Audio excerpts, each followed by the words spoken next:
Мен Сіләмбек Сағышұлы боламын. Ласта ауылдығы Ноғай Тығыстағының тұрғынымын.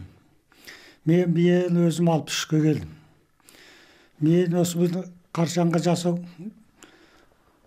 мұрагерлігіне 2010 жылы автоном дәреже мұрагер кеп, мамандар кеп, зерттеп, ғалымдар осылар кеп, 2010 жылы автоном дәреже мұрагер келді.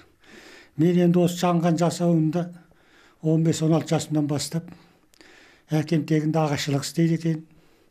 Өз бұрыннан соның 4-ші ұрпақ мұрагер деп мені мұрагерлікке тағайындады. Шәкірттік тәрбиелеп жатырмын бір жағынан. Өзім де кәртейіп қалдым. Денсаулық та жақсы емес. Сосын өзім балам бар, тағы бір оқушы бала, тағы бір диқан жігіт бар. Үшеуі сол маған шәкірт. Бұл енді байырғы қаршанға дейміз мұны. Ат терісі, жылқы терісімен қапталған шаңға деп атаймыз. Бұл енді 6 ай болғалы, мұның тарихы өте ұзақ.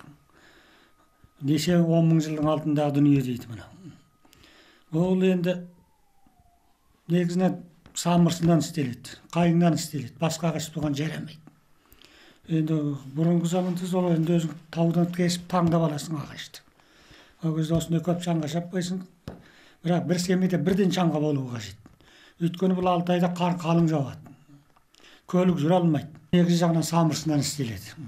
Қайыңнан істейді десіп, қайың мықты болады, бірақ ана суға тисе, аны қисайып ауық болады.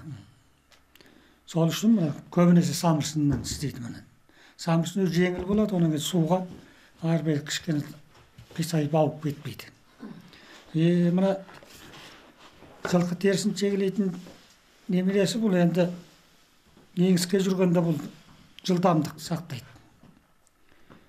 Енді сол енді таумен тасты аралап жүресің, аң қуалайсың, таудан асасың, сол кезде тері шегелейді. Тері шегелегенде жылқының 4 тирағы келеді, шегелейді мұны, 4 аяғы. Оның мұна басқа жерінің жүні жұмсақ болады да мұна, қойдың ешкін жүні ұқсаған. Басқа жеріне қайқасқа шыққанда, ана ұстамай қайта артқа шегініп кетеді. Бір жылқырық бір адамның емесе жетеді деген сөз. Қайыспен тоққан себебі бұрын шеге жоқ. Бұрынғы ерте заманда. Сонда осындай міне қайыспенен тоқып тоқтатқан нәрсе. Енді мұнау жанған бауы.